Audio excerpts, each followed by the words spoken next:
¿Qué tal? ¿Cómo están ustedes? Me da muchísimo gusto saludarles. Quiero agradecer a Jesús Ramírez, mi tocayo. Yo también soy Jesús, Jesús Ramírez, entonces este es un caso muy peculiar de eh, síndrome del doppelganger en el cual eh, mi tocayo y yo hemos entrado. Le agradezco mucho la cortesía de que me haya invitado a este distinguido foro en el que estoy consciente de que han estado con ustedes pues personas muy importantes en el campo del psicoanálisis, en el campo de la clínica, en el campo de las disciplinas relacionadas con nuestra labor.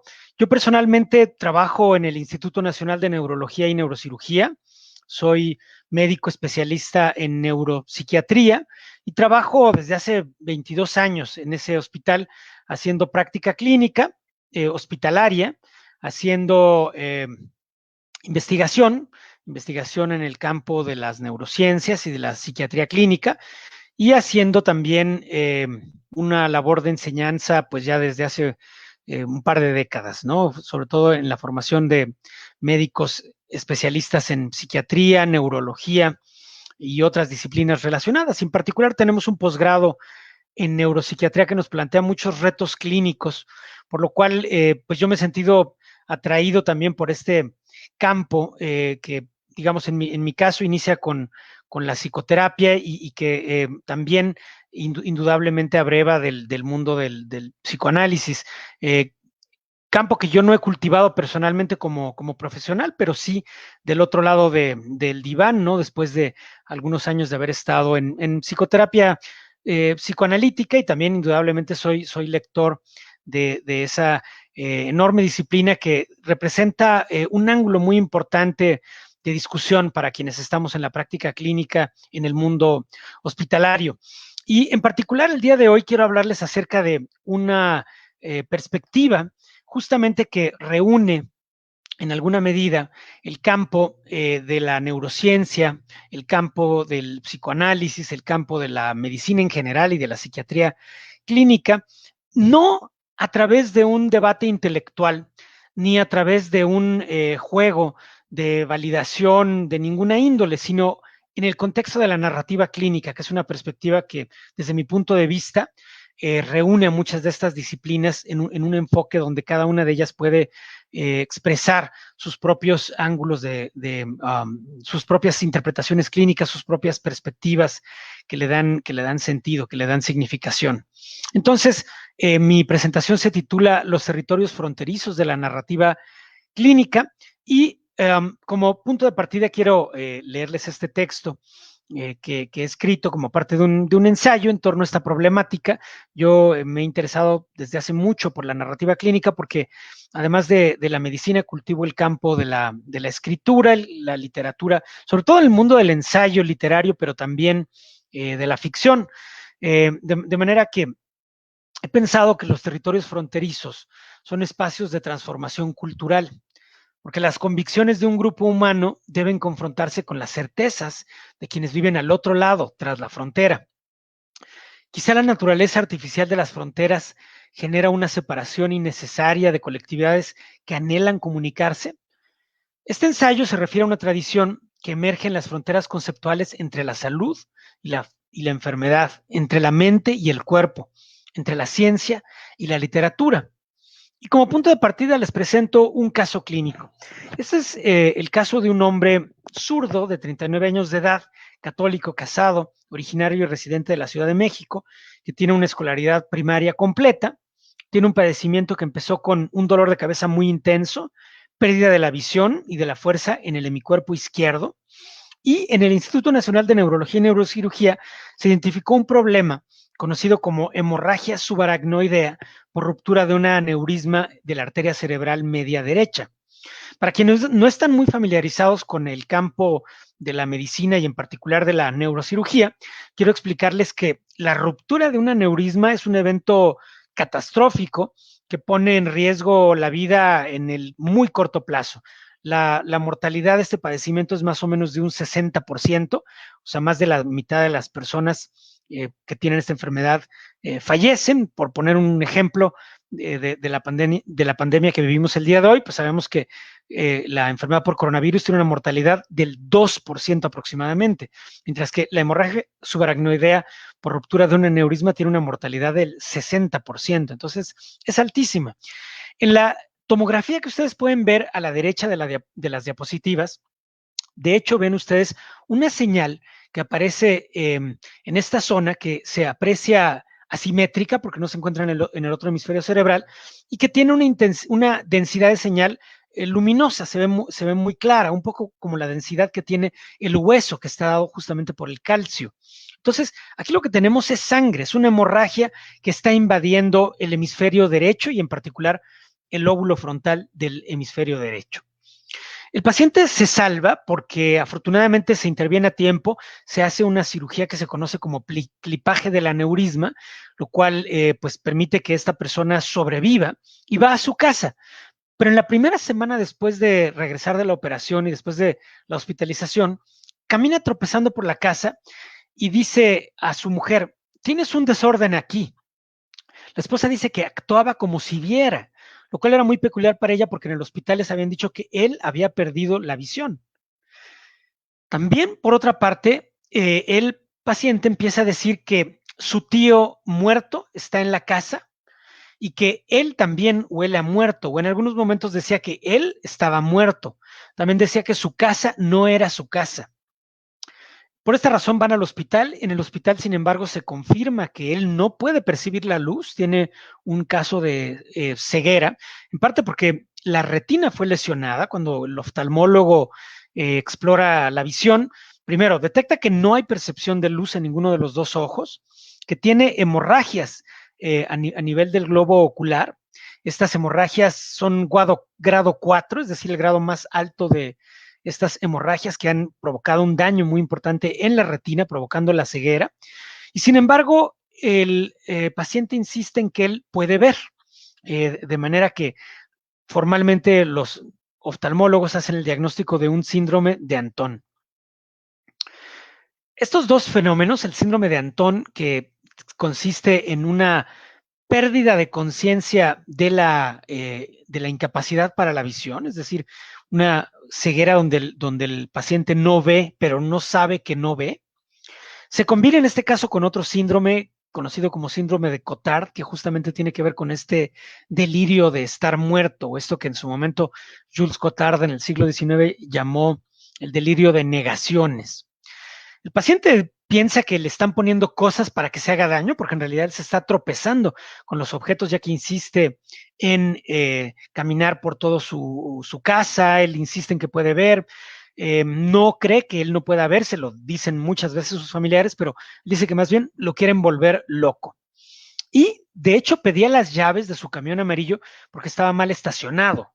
En otro momento incluso el paciente pide las llaves de su camión para ir a comprar cervezas a la esquina, ¿no? A la tienda. Y como la esposa no le da las llaves, tiene confrontaciones violentas con ellos, donde incluso la golpea y esto genera una pues, situación muy, muy difícil al interior de la familia, al interior del hogar, razón por la cual es llevado al hospital de neurología, donde se hospitaliza justamente en la unidad de neuropsiquiatría, que es donde finalmente lo conocemos, ¿no?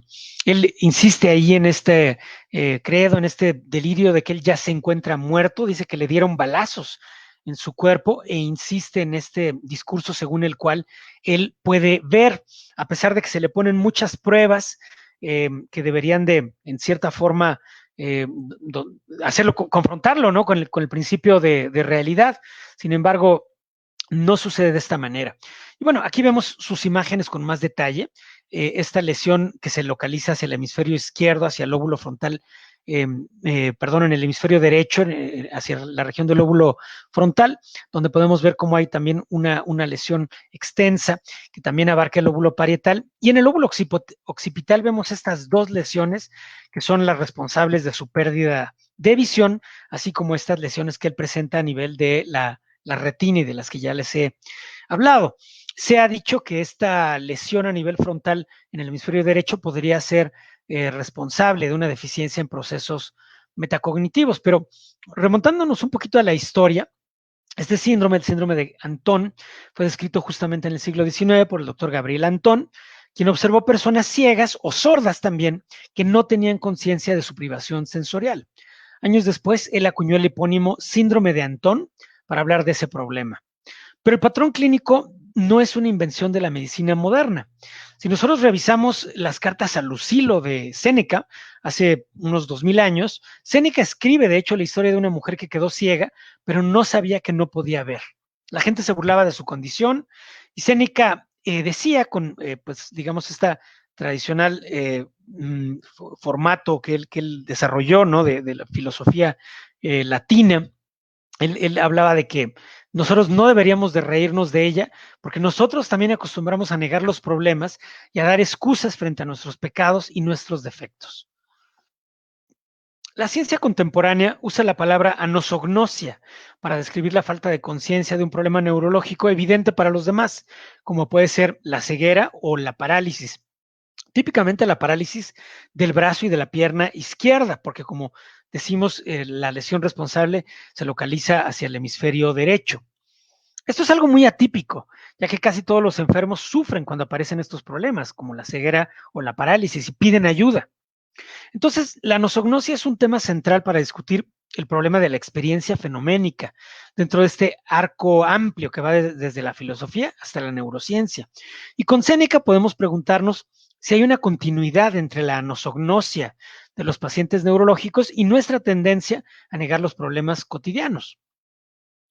Lógicamente, para muchos de ustedes que son gente formada o instruida en el campo del psicoanálisis, hay una perspectiva aquí muy, muy importante, ¿no? Que tiene que ver con los mecanismos de defensa, en particular el mecanismo de negación, que surgiría como otros mecanismos de defensa por el conflicto entre el deseo y la ley mediante el mecanismo de represión. Sin embargo, un punto importante para el debate intelectual aquí tiene que ver con que este mecanismo de defensa no se presentaría cuando la lesión se encuentra en el hemisferio izquierdo, solamente cuando se presenta en el hemisferio derecho, con algunas excepciones probablemente, pero como una regla clínica que ha sido observada mediante el campo de la epidemiología neurológica. Los pacientes con lesiones del hemisferio derecho son los que tienen esta problemática y no así los que tienen una lesión del hemisferio izquierdo. Entonces, esto es un problema muy, muy interesante para la neurociencia. Según Vilayanur Ramachandran, en este libro que se llama Los fantasmas del cerebro y que justamente abre este campo de la narrativa clínica, una narrativa donde conviven las preguntas científicas, las exploraciones clínicas, las observaciones narrativas que se despliegan en las historias de vida de los enfermos, de los pacientes. Y Ramachandran entonces plantea que habría en el hemisferio derecho un detector de anomalías, le llama él, un área dispuesta para las funciones metacognitivas, que cuando se lesiona el hemisferio derecho, falla este detector de anomalías, por lo cual el paciente no puede darse cuenta de que tiene de que tiene un problema de parálisis en su hemicuerpo izquierdo.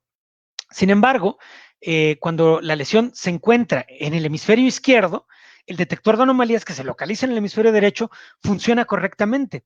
Entonces, si el paciente tiene una parálisis que afecta al hemicuerpo derecho, la lesión se localizaría, por tanto, en el hemisferio izquierdo, el detector de anomalías sí estaría presente funcionando, y entonces el paciente correctamente podría decir o saber que tiene propiamente un problema de parálisis, y esto lo llevaría a tener una adecuada conciencia de enfermedad. Digamos, este es el modelo neurológico clásico que en realidad hemos heredado desde la ciencia de principios del siglo XX, por autores como Babinski, alumno de Charcot y compañero de Freud en Salpêtrière, por el propio Gabriel Anton, pero el propio Vilayanur Ramachandran, hacia finales del siglo XX, hizo exploraciones muy interesantes, ya que él, justamente interesado en estos aprendizajes propios del psicoanálisis, hizo un experimento con el cual él propone que aún en estos casos de anosognosia para la plejía, como se le llama técnicamente, esta pérdida de conciencia de la parálisis del hemicuerpo izquierdo o la pérdida de conciencia de la ceguera, podría haber un elemento de represión, pero para poder hacer, digamos que esa verificación, esa comprobación, para montarlo en un experimento,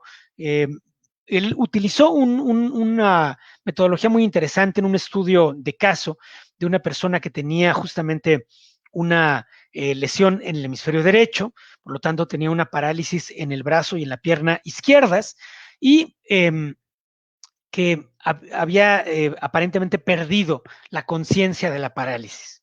Sin embargo, Ramachandran usó una técnica experimental que consiste en estimular el aparato vestibular en el oído izquierdo.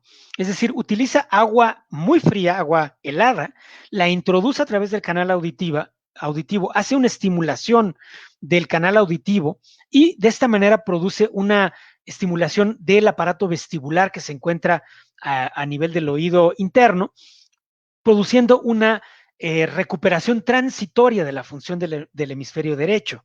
Entonces, súbitamente la persona recupera la conciencia de la parálisis y el paciente dice, no, efectivamente, sí estoy consciente de que tengo un problema de parálisis.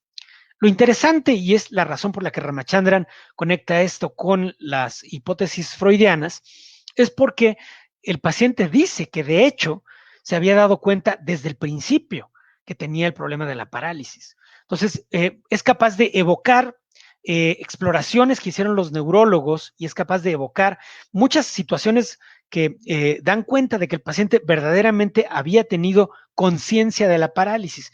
Entonces, no se trata simplemente de un mecanismo en el cual el paciente no se da cuenta de que tiene una parálisis, sino que propiamente hay un proceso activo de represión, según la hipótesis que nos plantea aquí Vilayanur Ramachandran en este artículo, anosognosia en el síndrome del lóbulo parietal del hemisferio derecho. Pues bien, esto lo he planteado hasta el momento para proponerles a ustedes un abordaje de la narrativa clínica con esta agenda del día. Primero quisiera hablarles a ustedes de lo que desde mi punto de vista es esto que he llamado el lado problemático de la conciencia. En segundo término, hablar de la narrativa como una exploración de un territorio fronterizo que se encuentra justamente entre una perspectiva en primera persona que da cuenta de la experiencia subjetiva y de lo mental, y por otra parte la dimensión corporal donde tenemos referentes precisamente del campo neurocientífico.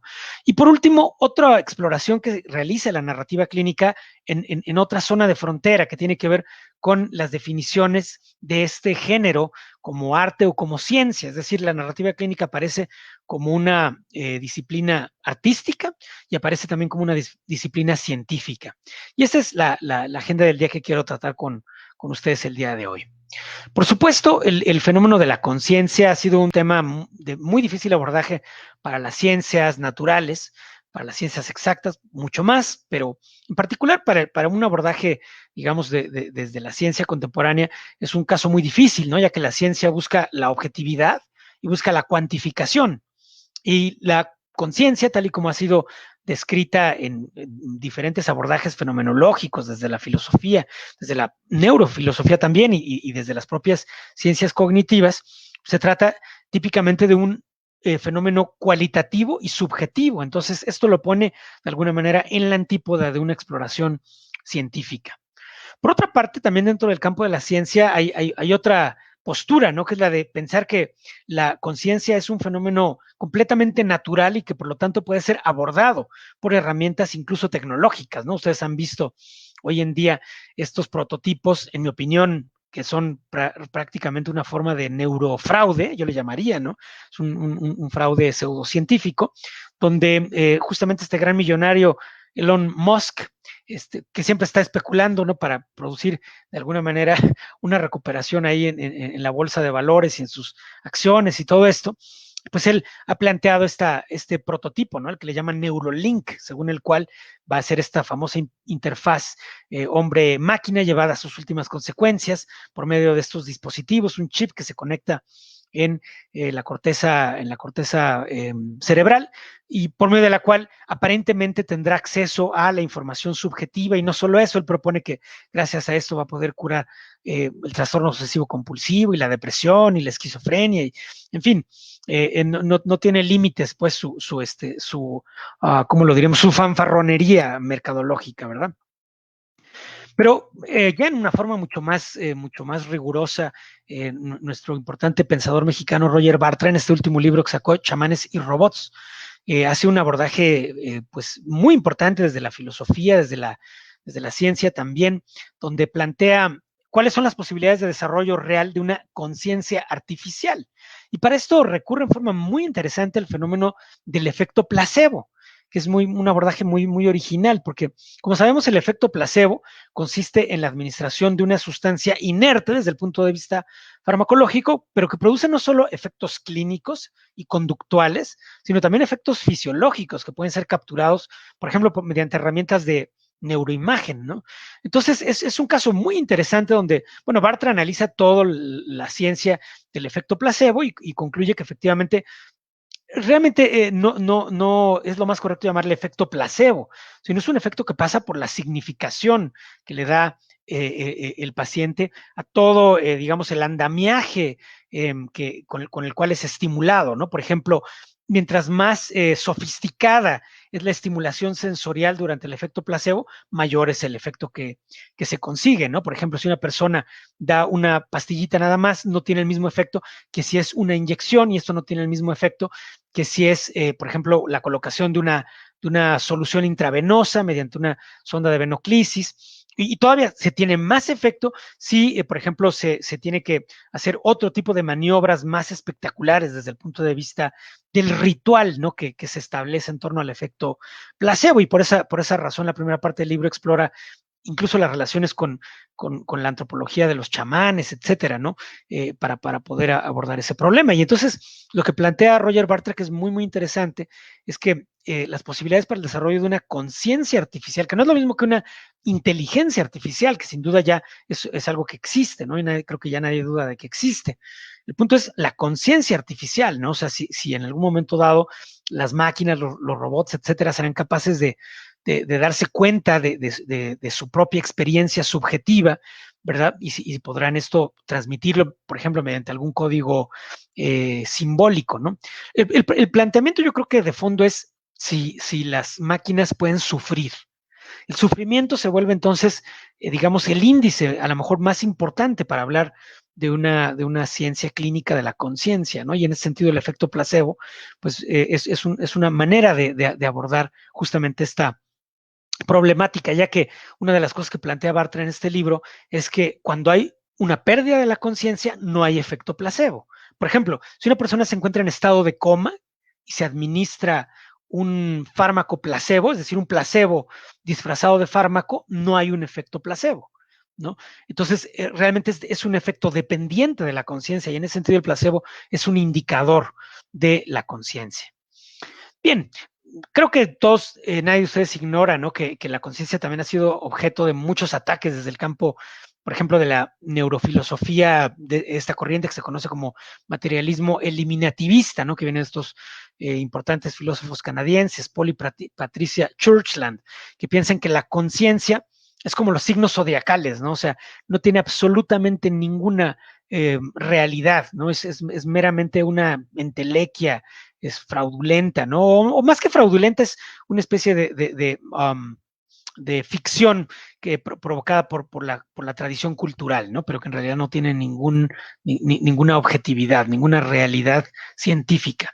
En otro sentido, el conductismo planteó algo semejante, no tan radical como lo que plantea el materialismo eliminativista, pero el conductismo simplemente planteaba que estudiar la conciencia era algo hasta cierto punto irrelevante, ¿no? Porque la conciencia no tenía ninguna importancia cuando se estudiaba el comportamiento, ¿no? Que se podía simplemente modelar por una técnica estadística la relación entre estímulos y respuestas, y que en realidad la conciencia sería un tema pues completamente irrelevante para la ciencia, ¿no? Sin embargo, muchos de ustedes que están escuchándome, que se dedican al campo clínico, pues no me dejarán mentir cuando yo digo que en la consulta todo el tiempo estamos viendo eso que por utilizar una fórmula verbal en este momento, llamo el lado problemático de la conciencia. Es decir, el sufrimiento inherente al dolor, inherente a problemas como lo que hoy en día llamamos depresión, y muchas otras problemáticas, ¿no? Los delirios, las alucinaciones, las obsesiones, u otros problemas neurológicos como la heminegligencia, la anosognosia, de las que ya les he hablado, y otros problemas como el estado de coma o el estado vegetativo persistente. Entonces, el abordaje que quiero proponerles el día de hoy es que justamente en esta investigación del lado problemático de la conciencia, tenemos, por supuesto, la investigación que viene de la psiquiatría clínica, del psicoanálisis, de la filosofía, de la fenomenología, que viene de las ciencias cognitivas también. Pero desde mi punto de vista, la narrativa clínica representa una avenida de exploración muy importante por varias razones, por varios argumentos que pretendo ir dando a lo largo de la presentación. Aquí les muestro, por ejemplo, este texto pues, canónico dentro de esta corriente, el ensayo On Being Ill, Estar Enfermo, de Virginia Woolf. Y bueno, pues ustedes pueden leer el texto que aparece en la pantalla. Como ven, Virginia Woolf dice que solo quienes están en cama saben lo que, después de todo, la naturaleza no hace el menor esfuerzo por ocultar. Al final, ella vencerá. El calor abandonará el mundo. Paralizados por la escarcha, dejaremos de arrastrarnos por los campos. El hielo cubrirá la fábrica y el motor con una gruesa capa. El sol se apagará. Por supuesto, este texto no discrimina entre un padecimiento subjetivo y una enfermedad física, simplemente ella lo expresa como el estar enfermo, ¿no? A lo mejor desde el mundo de la antropología distinguiríamos entre el padecer y el enfermar, ¿verdad? Pero esto sería un poco el aspecto subjetivo de la enfermedad, que sería el padecer propiamente. Y bueno, ninguno de nosotros ignora el suicidio de Virginia Woolf poco tiempo después de la escritura de este texto. Aquí otra problemática que aparece justo en este lado problemático de la conciencia humana, ¿no? Y es el fenómeno del dolor.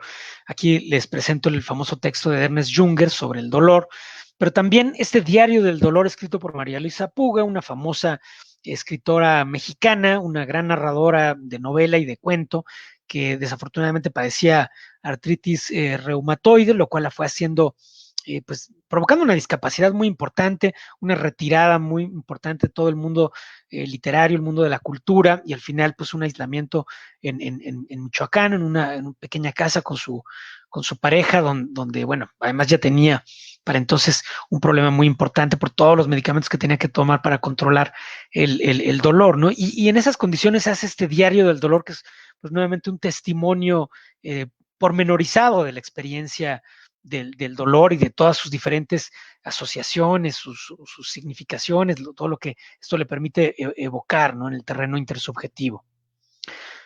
Yo les presento aquí un texto, ¿no? Que lo incluí en este libro que publiqué recientemente, Depresión, la noche más oscura. El texto es de Kraepelin, en su famoso libro La locura maníaco-depresiva, donde habla justamente de los estados depresivos. Dice Kraepelin que algunas veces el ánimo está dominado por una profunda sensación de desesperanza. Otras veces se trata de una angustia y un desasosiego difícil de definir. El corazón le oprime, nada despierta su interés de forma duradera. Le vienen a la mente pensamientos siniestros y tanto su pasado como su futuro se le aparecen bajo una luz igualmente lúgubre. Todo le fatiga, la compañía, la música, los viajes, el trabajo. En todas partes solo ve aspectos negativos y dificultades. Las personas de su alrededor no son tan buenas y desinteresadas como pensaba. Se lleva una desilusión tras otra. La vida no tiene sentido. Está de sobra en el mundo. No se aguanta. Piensa en quitarse la vida sin saber muy bien por qué. Teme volverse loco o quedarse paralítico. Se acerca a su fin. Entonces, bueno, aquí Kraepelin nos hace este pequeño retrato, ¿no? de la psicopatología de los enfermos a los que le atendía en este ensayo que se llama Estados Depresivos, está en el libro La locura maníaco-depresiva. Interesantemente, cuando uno abre el capítulo, ¿no? de los estados depresivos, lo que encuentra son textos como la melancolía gravis, la melancolía confusional, la melancolía simple, porque justo es uno de los textos donde se muestra esa transición en la historia de las ideas, ¿no? Desde el famoso canon de la melancolía que heredamos de la medicina hipocrática y galénica, y que pues realmente atravesó toda la historia de la cultura occidental hasta que justamente se empezó a reescribir, ¿no? Con esta nueva terminología del siglo XIX. Como sabemos, el término depresión aparece en 1860 en los diccionarios médicos, ¿no?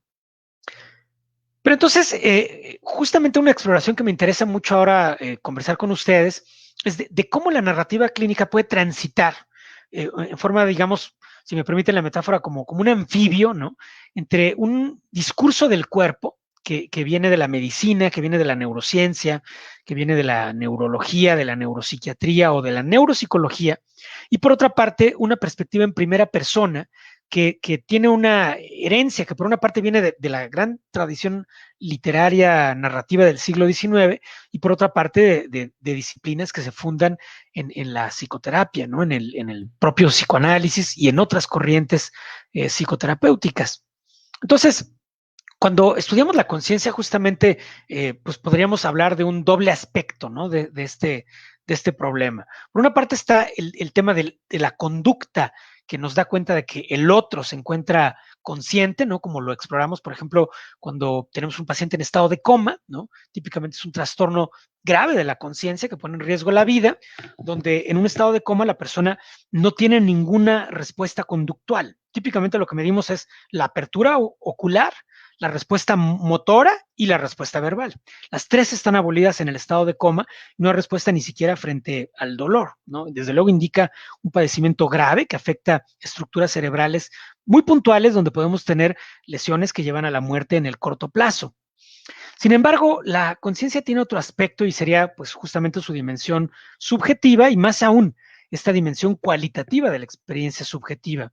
Por eso muchos investigadores de la conciencia se preocupan por el tema, por ejemplo, de la conciencia onírica, ¿no? Y yo creo que el propio Freud justamente hizo ese abordaje y algunos otros grandes personalidades del siglo XX lo han hecho también, ¿no? Porque en la conciencia onírica tenemos justamente una disociación entre el aspecto subjetivo y el aspecto objetivo, ¿verdad?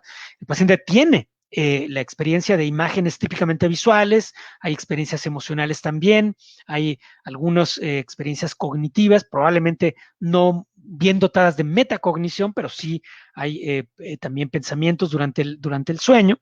Sin embargo, es el momento en el que nos encontramos más dormidos desde el punto de vista del que nos observa digamos, por fuera, ¿no? En una perspectiva de tercera persona, cuando vemos al otro dormir, justamente cuando se encuentra en el momento en el que está más inmóvil, probablemente es cuando tiene la atonía propia de la fase REM del sueño, y es cuando hay más probabilidad de que al despertarlo nos hable justamente de una experiencia onírica. Entonces aquí hay una disociación importante, ¿no? Entre la conducta que nosotros asociamos con un estado de conciencia y el fenómeno subjetivo, ¿no? Que razón por la cual también muchos investigadores de la neurofisiología, por ejemplo, tienen tantas reticencias a explorar este campo.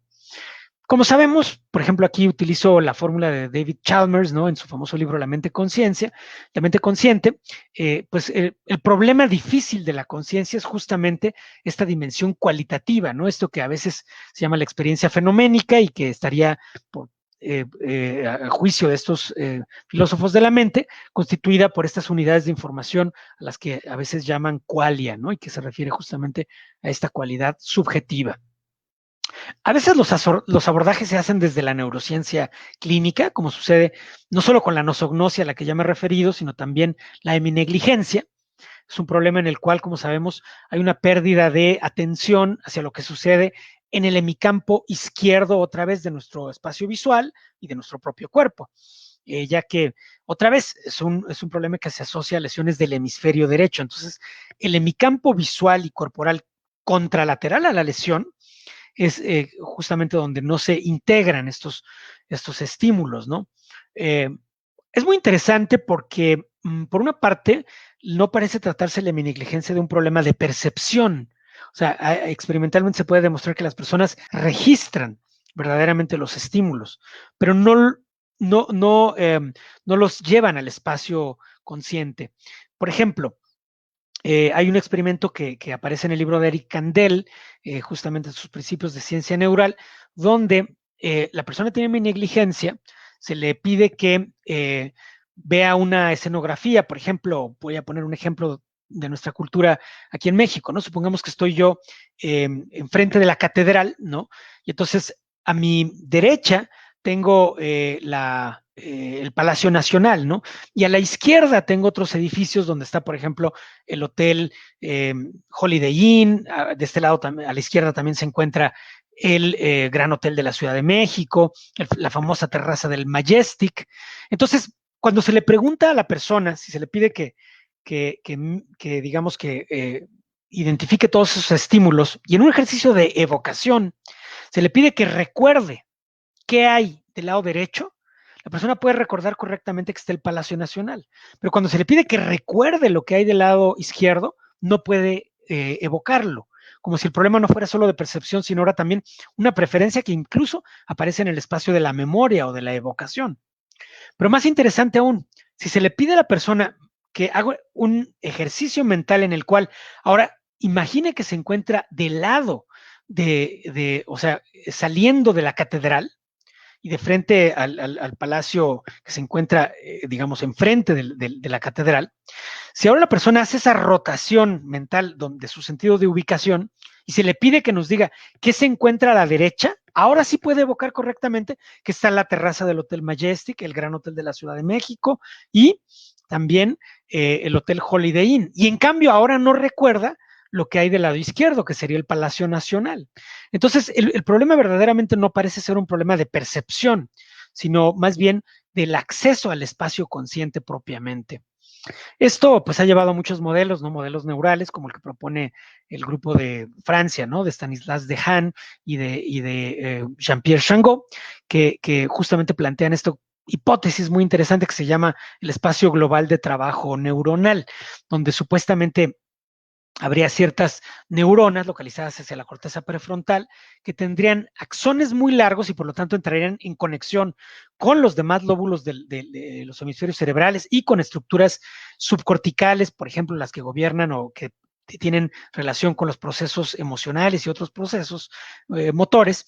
Y entonces, en virtud de estas conexiones que se localizan en la corteza prefrontal, el sujeto tendría, digamos, un espacio global de trabajo para la manipulación de la información que le da de alguna manera al sujeto una mayor posibilidad de tener más flexibilidad cognitiva, porque mediante el acceso consciente de la información, el sujeto puede analizar, por ejemplo, ahorita podemos analizar el recuerdo del Zócalo de la Ciudad de México, la catedral, etcétera, y podemos también imaginar los tambores de los sujetos que están ahí frecuentemente haciendo diferentes bailes turísticos, ¿no?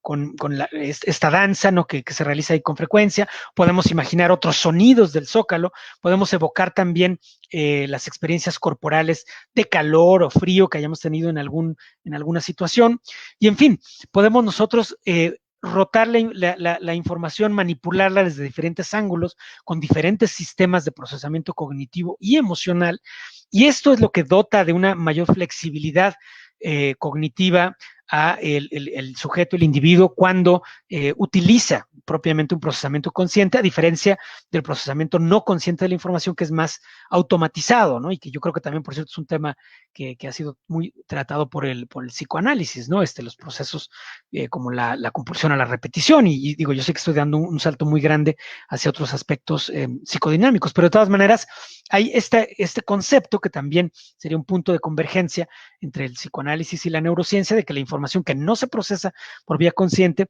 está más automatizada, ¿no? Y cuesta más trabajo de desautomatizarla. Y mientras que la información que se procesa por la vía consciente tiene mayor posibilidad de ser trabajada artesanalmente, digamos, ¿no? Para tener mayor plasticidad y mayor flexibilidad del tipo de información.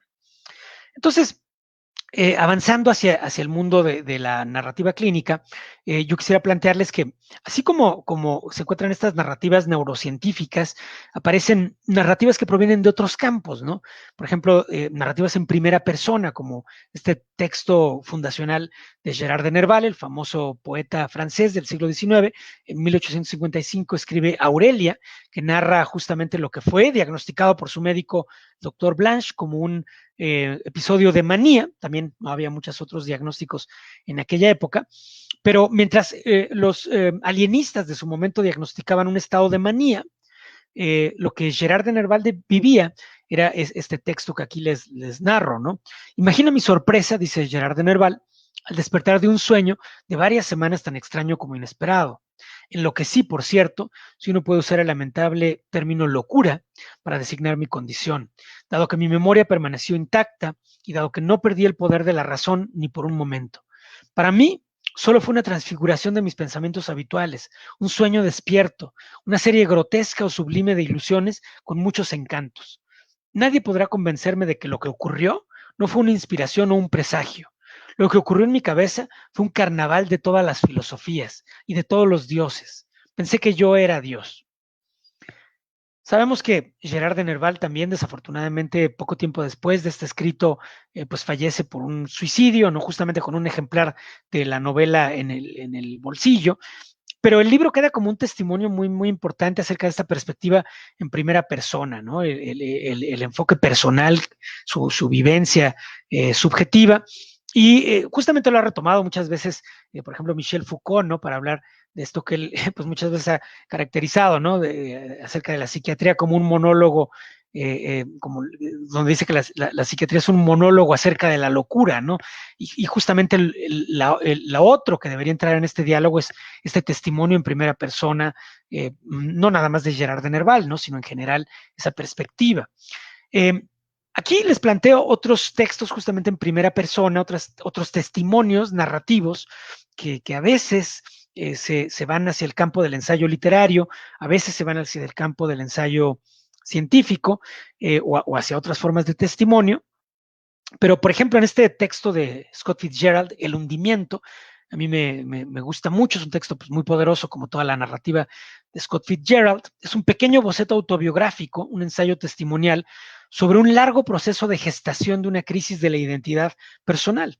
Scott Fitzgerald, que nos ayudó a entender la seducción y el glamour de los ritos de pertenencia durante el surgimiento de un nuevo imperio militar y económico, nos relata en esta obra el reverso de estos ritos, la pérdida paulatina del sentido vital que acontece tras la simulación crónica de los valores sociales.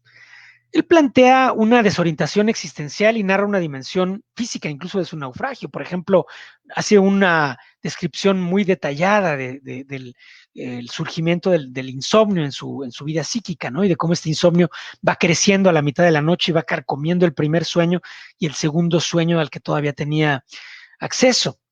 Pero en general, entonces, el hundimiento nos va mostrando el lugar del síntoma en la conformación de su identidad, en esta narrativa de sí mismo que emprende a través del sufrimiento y en el camino de regreso a una posición que lo llevó a la degradación, y esa posición es justamente el cinismo, ¿no? Pienso yo que el regreso a esta posición original aparece como un truco literario y mágico de la autoficción. El cinismo es su única salida de regreso hacia el callejón sin salida del propio cinismo. Es como una especie de uroboro, ¿no? Que se muerde la cola. Pero otros testimonios en primera persona más contemporáneos utilizan esta vivencia del estar enfermo para resignificarla mediante la ciencia contemporánea. Por ejemplo, este libro que salió publicado no hace mucho, Brain on Fire, My Month of Madness, de Susana Cahalan. Ella es una periodista de Nueva York que tiene un estado de desorientación y locura, digamos, un estado de psicosis con alucinaciones y muchos otros fenómenos mentales. Y cuando despierta, no tiene la menor idea de lo que le ha pasado, pero sus médicos le informan que padece una enfermedad que acaba de ser descubierta, ¿no? Que es una encefalitis por anticuerpos que atacan receptores muy específicos dentro de su cerebro, receptores que tienen que ver con el neurotransmisor glutamato y que se conocen como los receptores NMDA. Entonces es una autobiografía científica que reinterpreta el mito de locura a través de la locura a través de la ciencia contemporánea. Pero es más desconcertante este otro texto, un ataque de lucidez de Jill Taylor.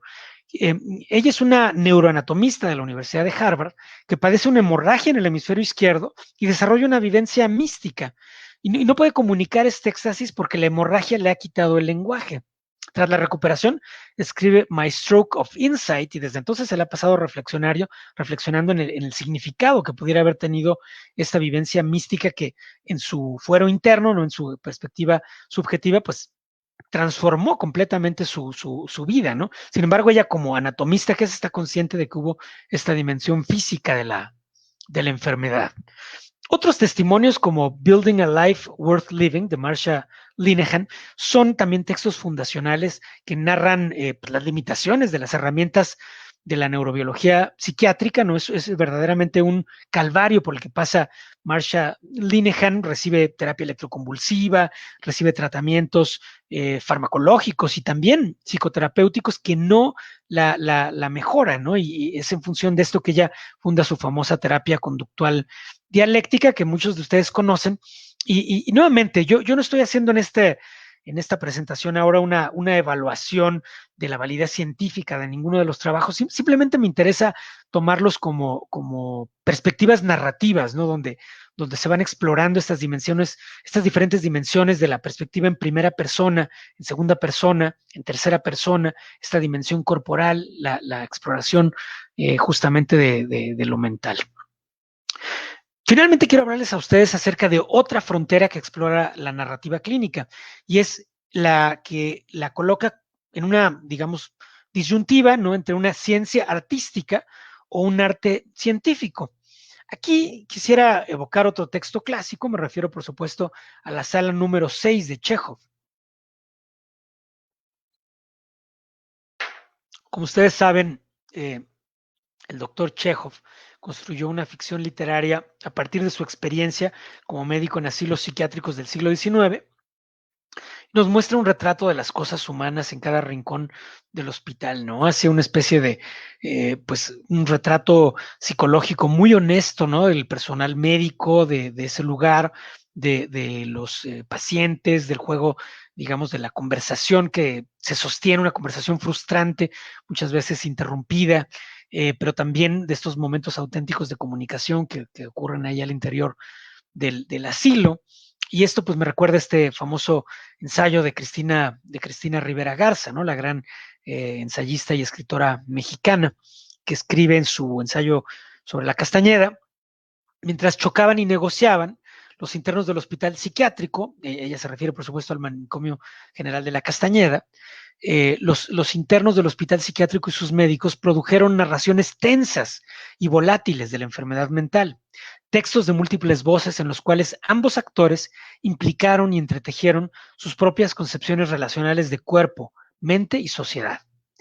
Entonces, mi hipótesis es que la narrativa clínica aparece en un espacio que colinda hacia el oriente con el estudio literario de casos imaginarios, donde la autobiografía se transfigura mediante un ejercicio de anamnesis creativa. Ana Karenina y Madame Bovary, por ejemplo, estarían en el centro de esa tradición del siglo XIX, que generó una cultura de la intersubjetividad anterior incluso al psicoanálisis freudiano, y yo creo que es una plataforma en donde ya se monta propiamente la tradición psicoanalítica, ¿no? Y por otra parte también antecede a los estudios cualitativos de las humanidades.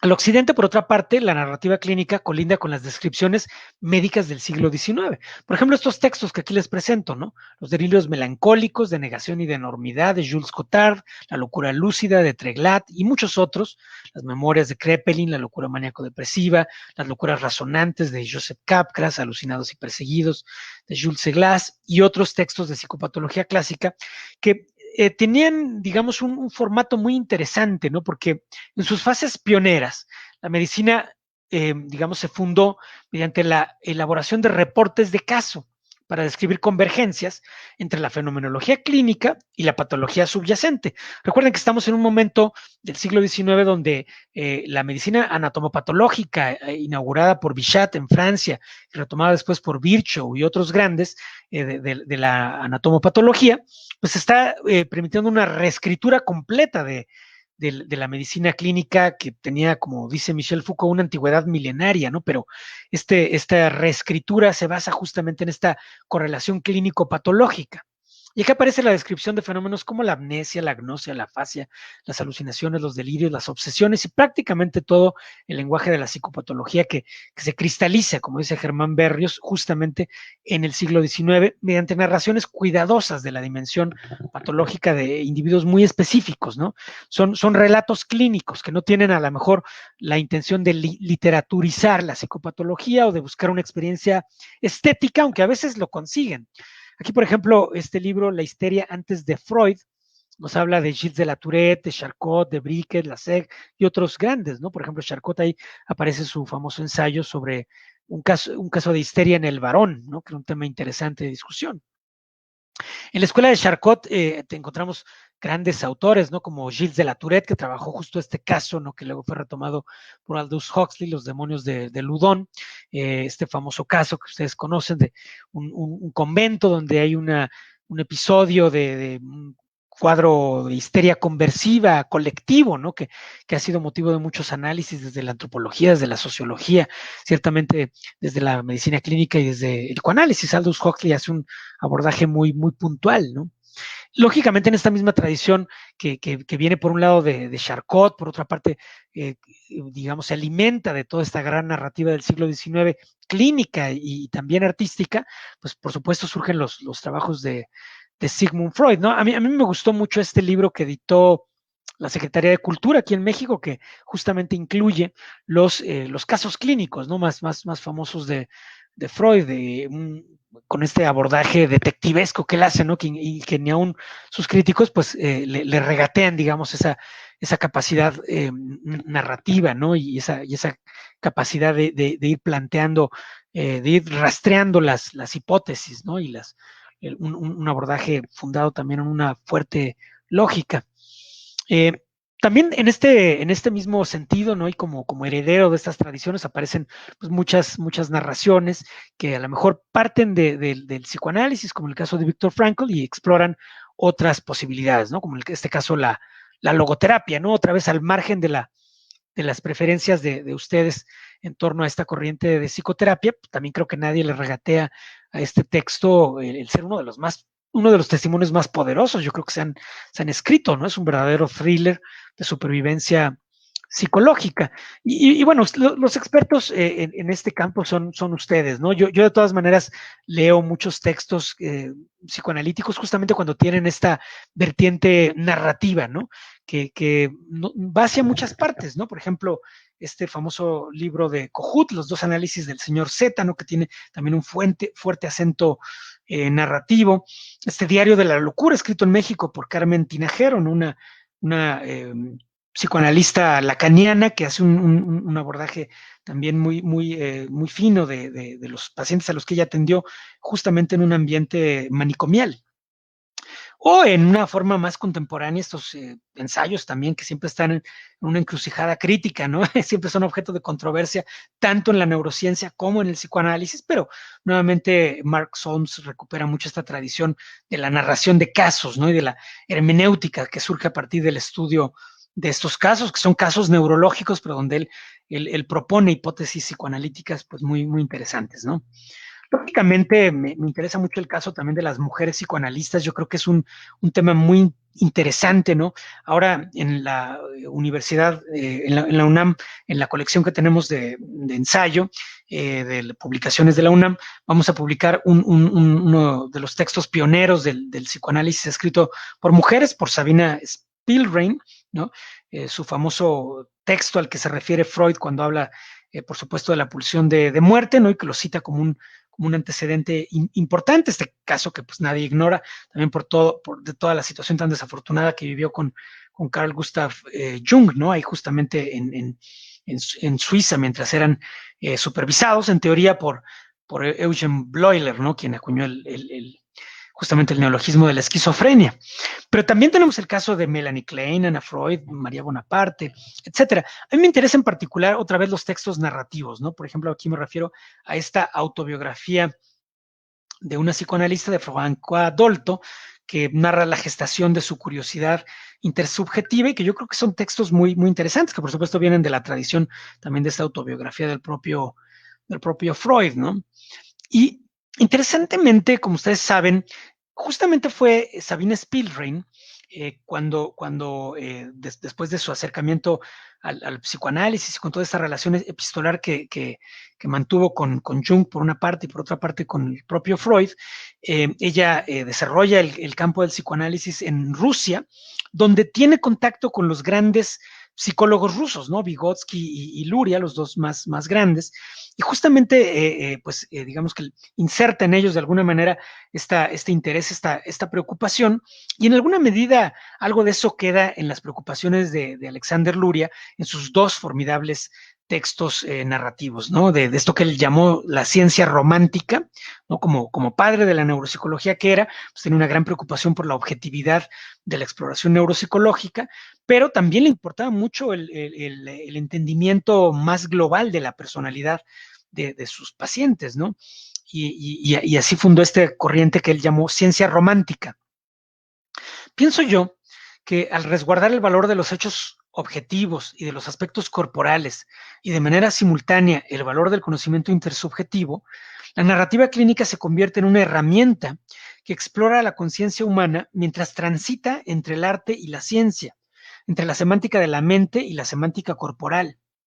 Su aportación ética al gran debate filosófico radica en que toma como punto de partida ese lado problemático de la conciencia marcado por el dolor, las emociones aflictivas y la descomposición cognitiva.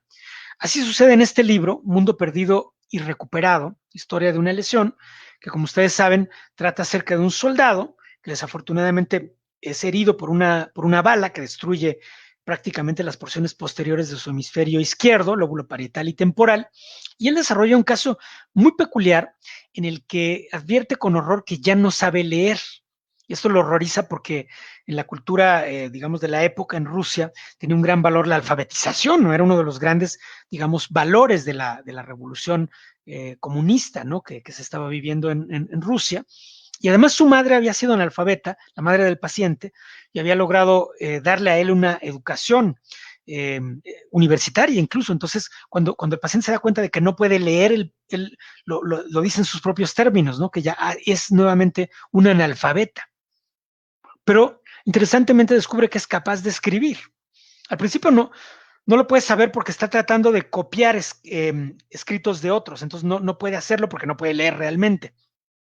Pero algún médico le dice, pues escribe nada más, ¿no? O sea, escribe nada más, como lo que salga de tu mente. Y entonces, cuando escribe en forma espontánea, sí es capaz de escribir, pero no es capaz de leer lo que escribe. De esta manera se forma una montaña de escritos que son el punto de partida del libro, cuando el doctor Luria nos explica en su prólogo que justamente él ha tenido que, digamos, que hacer una configuración o un ordenamiento de estos archivos, de estos materiales, ¿no? De estos documentos que ha dejado el enfermo. Entonces, esto plantea también aquí una especie de simbiosis, ¿no? Entre el médico y el paciente para la formación de esta creación, que al mismo tiempo tiene una faceta científica y al mismo tiempo tiene una faceta artística. Aquí el otro texto más famoso, ¿no? The Mind of the Mnemonis, por ejemplo. Por cierto, Nestor Brownstein ha hecho un trabajo crítico muy interesante sobre este libro. Otro de los alumnos de Luria, digamos, alumnos intelectuales, ¿no? Que tuvieron una relación epistolar, pero lógicamente no se formó con él. Oliver Sacks, pues sin duda es el narrador clínico probablemente más popular de la actualidad, y yo creo que por méritos propios, ¿no? Esto, al margen de su capacidad clínica que tampoco se le regatea, no es reconocido como un científico dentro de la neurología, o sea, como un investigador, pero indudablemente es un gran narrador, ¿no? Y va haciendo exploraciones muy diversas, ¿no? Del relato clínico como de corte justamente decimonónico, a estos libros de viajes, ¿no? Como La Isla de los Ciegos al Color, o este que es más bien como un ensayo narrativo, Veo una voz acerca de los sordomudos, ¿no? Y el lenguaje de señas. Justamente su viaje a México, los diarios de Oaxaca, donde se mete más al campo de la botánica, y otros textos igualmente fascinantes. Eh, Se ha abierto a partir de Oliver Sacks yo diría incluso un mercado, ¿no? Para la narrativa clínica de corte neurocientífico. Aquí tenemos El error de Descartes, The Feeling of What Happens, que personalmente me parece el mejor libro de Antonio Damasio, o En busca de Spinoza, Las confesiones de Henry Marsh, o Ante todo no hagas daño, que son textos narrativos que vienen del mundo de la neurocirugía, ¿no? Y que es muy interesante porque explora con mucha honestidad el autor pues, la vulnerabilidad y la fragilidad también de la conciencia del neurocirujano, ¿no? Por ejemplo, su conciencia del error, ¿no? Que es algo que difícilmente vemos en un artículo científico de neurocirugía, ¿no? Los trabajos de Michael Gazzaniga sobre el famoso experimento científico del cerebro dividido, esta cirugía que se hacía en casos de epilepsia refractaria, o bien estos importantes textos que vienen, yo creo que de la interpretación de los sueños de Freud, pero ya reformateados por la neurofisiología, ¿no? Los sueños de Jouvet, o este hermoso ensayo de José Luis Díaz, Registro de Sueños, ¿no? Que hace un abordaje muy completo y muy riguroso. Quizá este es, en mi opinión, el texto el experimento más radical en el campo de la narrativa clínica, ¿no? Mentored by a Madman, The William Burroughs Experiment. Entonces, ustedes saben que William Burroughs pues, fue prácticamente una de las figuras más digamos, más atrevidas dentro del mundo de la contracultura de los años 60, ¿no? Adicto a drogas duras, intravenosas, etcétera, y que hizo exploraciones literarias muy audaces, como en El almuerzo desnudo y otros textos. Pero entonces, interesantemente, este gran neurólogo británico, que es toda una autoridad en el campo de la enfermedad de Parkinson, tomó las recetas de William Burroughs, ¿no? Que eran recetas que han sido calificadas incluso como inmorales, ¿no? Por algunos críticos literarios de su momento, ¿no? Sin embargo, él las tomó como recetas para la investigación neurocientífica en el campo de la enfermedad de Parkinson y ha llevado al desarrollo de tratamientos muy interesantes, ¿no? Entonces, eso es otro experimento que va de la ciencia a la literatura, va de la experimentación científica a la experimentación literaria y de regreso. Texto realmente muy interesante, ¿no?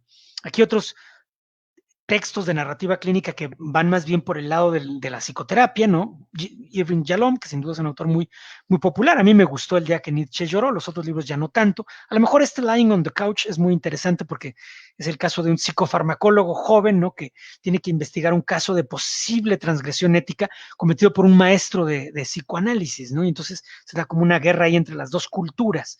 Y Yalom conoce bien las dos, entonces es un texto bastante atractivo. La mujer que no quería amar, de Stephen Gross, pues más bien cuentos, por cierto, cuentos con una prosa muy limpia, ¿no? Muy evocadores, muy sugerentes, que hace Stephen Gross, un psicoanalista de Londres. Y bueno, ahora sí, para finalizar, les planteo digamos, el escenario en lengua hispana en nuestro país y en particular mis propios trabajos de narrativa clínica, ¿no? Aquí los trabajos de mi maestro, el doctor Francisco González Cruzí, les recomiendo muchísimo todos ellos. Él es un patólogo, ¿no? Trabaja justamente estudiando al microscopio tumores de cáncer en niños. Y entonces ha hecho estos libros que tienen mucho que ver con la mortalidad, con la corporalidad, con diferentes dimensiones del fenómeno corporal, ¿no? La enfermedad del amor, las notas de un anatomista, On Being Born o Unseen, ¿no? Pero él sobre todo es un erudito, ¿no? Que explora, se encierra un mes en una biblioteca en París y después de rascar ahí intensamente, pues encuentra algún relato del siglo XVII que tiene algo que ver con los síndromes intersexuales, por ejemplo, ¿no? Que han sido estudiados más recientemente. En fin, en esta escuela de González Cruzí, pues nos formamos varias personas, ¿no? En sus talleres literarios, etcétera. Por ejemplo, este historiador, Andrés Ríos Molina, sus Memorias de un loco anormal, vienen del campo de la historia y hacen una crítica también muy divertida al mundo de la psiquiatría, también en el manicomio de la Castañeda, pero también en Lecumberri, ¿no? Porque es el caso de Goyo Cárdenas, el multihomicida. Y aquí abajo, bueno, pues mis trabajos, ¿no? Que yo he tratado de que sean como exploraciones, como a partir del momento en el que la práctica neuropsiquiátrica me deja en un punto donde llego a la plena incertidumbre, ¿no? Donde aparece la duda, la incertidumbre, donde, digamos, la ciencia te deja hasta un punto y a partir de ese momento, entonces, trato de hacer un recorrido que va a veces a la filosofía de la antigüedad o a la filosofía contemporánea o a la literatura, ¿no? A veces, por ejemplo, abrevando aquí en fuentes como la famosa anatomía de la melancolía o en estos ensayos sobre la melancolía de Roger Bartra, ¿no?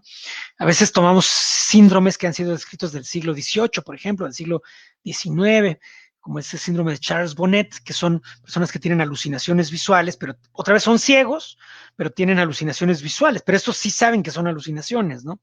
Entonces, aquí, por ejemplo, un caso muy interesante que a mí me llamó mucho la atención de un joven que tiene un tumor en el hipotálamo, que lo ha dejado ciego, pero que tiene, digamos, alucinaciones que alcanzan un estatus creativo, ¿no? Durante el día, él puede modelar estas alucinaciones, excepto cuando entra en estados de pánico, ¿no? Donde se le desbaratan de alguna manera esta especie de orfebrería que le está haciendo con las alucinaciones, ¿no? O también otros fenómenos, como cuando está soñando, sueña aquí, por ejemplo, con unos peces, unas mantarrayas, etcétera, ¿no? Y cuando despierta, las mantarrayas siguen ahí en su campo visual, ¿no? Porque justamente es como una especie de vigilia incompleta. O sea, él ya está plenamente lúcido, ¿no? Pero las imágenes no desaparecen. Y se vuelve un problema cómo lograr que desaparezcan las imágenes, ¿no? Eh, bueno, no se los voy a narrar todo porque ya serían muchos spoilers, ¿verdad? Pero en fin, a veces las exploraciones nos llevan por casos pues, muy insólitos, ¿no? Como por ejemplo, de una mujer campesina de Oaxaca que cree que tiene parásitos en la piel, pero en realidad esas alucinaciones táctiles son provocadas por parásitos que sí tiene, pero a nivel cerebral, ¿no? Por eso titulé este texto Parásitos irreales provocados por parásitos reales, porque es un caso de neurocisticercosis, ¿no? Un padecimiento que hemos investigado y que puede producir diferentes padecimientos neuropsiquiátricos, estados de deterioro cognitivo muy graves y que además, por supuesto, puede ser mortal, ¿no? Eh, o por último, estos otros problemas, ¿no? El famoso síndrome de Cotard al que ya me referí antes, este delirio de negaciones, donde a veces hay este tránsito por la creencia de estar muerto. Yo lo planteé incluso en la forma de una novela, está hecha como una novela de literatura fantástica que ocurre en un mundo paralelo, ¿no? Esto es realmente una novela de literatura fantástica que escribí cuando era un poco más, más joven y fantasioso. Siento que no está tan mala la novela, pero eso solo lo puede saber el lector. Y luego, en el libro La Breve Diccionario Clínico del Alma, que son estos ensayos literarios en torno al padecer y a la enfermedad, pues recupero estos textos fundacionales, ¿no? Que justamente tratan sobre el delirio de negaciones. Por ejemplo, aquí Jules Cotard nos dice, ¿no? Pregunta su nombre, no tienen nombre. ¿Cuál es su edad? No tienen edad. ¿Dónde nacieron? No nacieron. ¿Quién es su padre? ¿Quién es su madre? No tienen padre, ni madre, ni esposa, ni hijos. Pregunta si tienen dolor de cabeza o de estómago o en alguna parte de su cuerpo. No tienen cabeza ni estómago, algunos no tienen cuerpo siquiera. En fin, son textos que hemos tratado de explorar desde la perspectiva científica con investigaciones en el campo de la neurociencia y también hemos hecho otro tipo de exploraciones. Bueno, he hecho yo, digo, hemos, porque en realidad muchas de esas investigaciones las hago con mis colegas, aunque ya al pasar a la literatura se vuelven textos un poco más personales, ¿no? Este otro libro es más bien sobre casos de afasia, donde lo que me interesa un poquito es justamente este conflicto entre el principio de realidad y el principio de placer en ausencia de lenguaje, ¿no? Es un tema muy interesante porque son mujeres que perdieron el lenguaje, algunas de ellas en forma completa. O sea, por ejemplo, el caso principal del libro es un caso donde hay una persona que tiene un lenguaje inventado, o sea, es un lenguaje neologístico. Uno lo escucha y no puede entender nada de lo que ella dice y ella no escucha nada, no entiende nada de lo que tú le dices, ¿no? Entonces, es una desconexión de doble vía en el mundo del lenguaje, pero es interesantísimo todo lo que ella hace, aún sin disponer de este recurso lingüístico, ¿no? Por otra parte, también me interesa mucho, digamos, la metateoría, ¿no? O sea, la posición del clínico y también los errores médicos, ¿no? Y lo que esto nos dicen sobre, de pronto, este exceso de confianza en el que entramos en la práctica clínica. Bueno, finalizo diciéndoles a ustedes que, en mi perspectiva, la narrativa clínica desarrolla un horizonte artístico al registrar la tensión entre dos perspectivas contrapuestas. Se funda en la objetividad de la ciencia, pero frente al concierto intersubjetivo de los enfermos, logra ver algo más que una mera materialidad descompuesta. ¿Y qué hay más allá de esa materialidad? No se busca la esencia sobrenatural al estilo de las tradiciones religiosas. Se trata de reconocer que los actos y los estados mentales se comprenden mejor cuando la neurobiología se abre al estudio histórico, cultural, biográfico, familiar.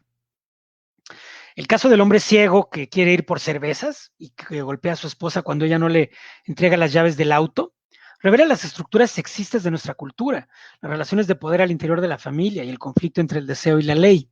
La narrativa clínica no elige entre una explicación neurológica de las causas y una hermenéutica de los motivos. La integración de ambas perspectivas aumenta el poder científico y literario del relato.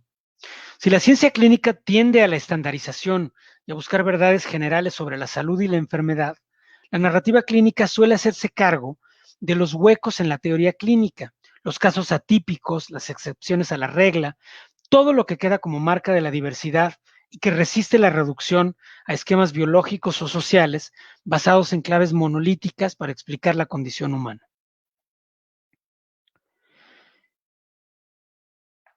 Y bien, pues con esto termino mi presentación. Quiero agradecer a todos ustedes su atención, a todo su tiempo. Pues nuevamente agradezco a mi tocayo Jesús Ramírez por haberme invitado a este foro tan distinguido. Espero que haya sido de su interés esta presentación. Muchas gracias.